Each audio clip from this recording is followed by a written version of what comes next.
you woke up this morning and couldn't log into your Instagram account, if you're staring at a message that says your account has been suspended, and if you're panicking because your business, your income, or years of content just disappeared overnight, just stick around. I really think I can help you. In the next few minutes, I'm going to walk you through the recovery process that worked for thousands of suspended accounts, including accounts that were making six figures through Instagram. So don't close the video. Don't panic, and definitely don't make the mistakes that 90% of people make when they get suspended, because some mistakes can actually kill the chances of recovery. Our law firm has helped numerous social media account owners recover their accounts, and what I'm about to share comes from extensive experience, so it's worth paying close attention. Look, I get it. Your Instagram isn't just social media, it's your lifeline. Customers are there, your income depends on it, and you probably spent years of building that following. And now, complete radio silence. I'm sure you're panicking right now, wondering if you ever get it back.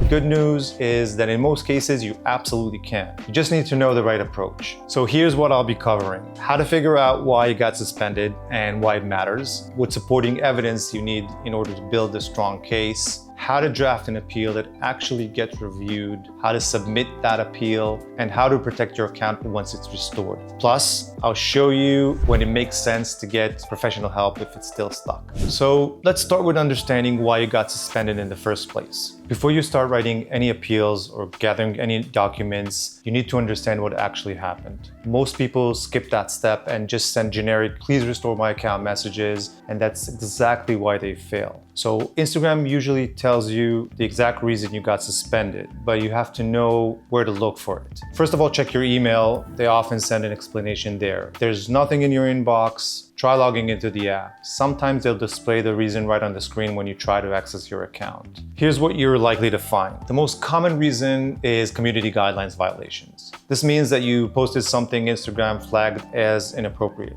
Sometimes it's obvious, sometimes it's just AI got it completely wrong. Then there's copyright issues. This is becoming huge. If you use someone else's music, images, or videos without permission, Instagram will suspend you faster than ever before. You might also see suspicious activity as a reason. This happens when Instagram thinks your account got hacked because of multiple logins from different locations. Even if it's just your team managing the account, their security system might flag it.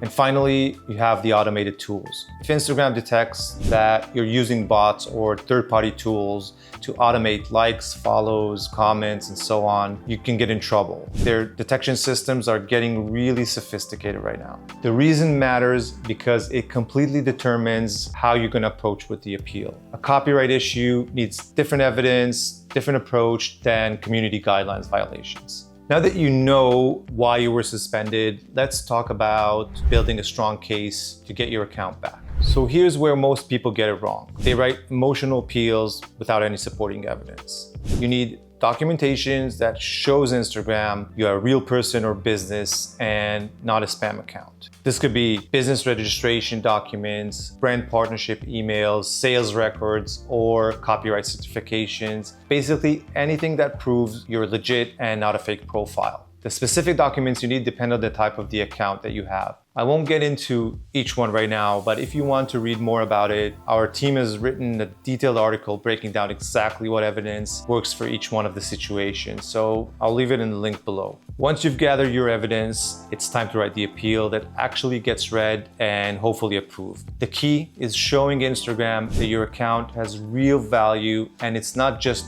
a fake profile. This is where most people blow it big time. They send emotional, desperate messages begging Instagram to restore their account. They write things like, "Please, I need my account back. This is my livelihood." You have to understand that the person reviewing your appeal sees hundreds of these every single day. They don't want to read your life story or hear about your feelings. They need facts. Your appeal should read like a professional business email. Explain the situation clearly and factually. State why you believe you were wrongfully suspended, and again, provide evidence to support your case. Keep it concise. I suggest under 300 words. Be polite but confident. Don't apologize unless you actually did something wrong, because that is just what will make you look guilty. But the most important part, send it once and wait. I know you're panicking and want to send follow-up messages, but multiple appeals actually hurt your chances of recovery. Now that you've written your appeal, you need to know where and how to submit. Instagram gives you several different ways to appeal, but not all of them are equally effective, and choosing the wrong method can actually slow you down. Your best bet is usually through the app. When you try to log in, you'll see the suspension notice. Look for the appeal or request review option. This goes directly to the review team. You can also go through Instagram Help Center on their website, especially if you can access the app. If you have a business account, Facebook Business Support sometimes handles Instagram issues too, and they can be more responsive than Instagram support. Here is what you absolutely shouldn't do. Do not submit the same appeal through multiple channels. I know you're thinking more submissions mean better chances, but that is completely wrong. It actually makes it look like spam and can get your appeal automatically rejected. Whatever method you choose, make sure to include your supporting documents. Most people forget this step and then they wonder why their appeal gets rejected. Okay, so your appeal went through and your account is back, and that is fantastic news. But getting reinstated is just the first step. Now it's time to make sure that this doesn't happen again. The first thing you want to do is secure everything immediately. Change your password, enable two-factor authentication, and review any third-party apps that have access to your account. The next thing you want to do is clean house. Remove anything that might have caused the issue in the first place. That means questionable posts, copyrighted music or content, or any automation tools you might have been using. Going forward, think of yourself as being on Instagram's radar. Stay updated on their community guidelines because they change more often than you think. Never use third-party growth services or bots, even if they promise they're completely safe. If you have a team managing your account, make sure you coordinate their access properly. Too many logins from different locations can trigger those suspicious activity flags again. And here's something most people never think about. Back up your content regularly.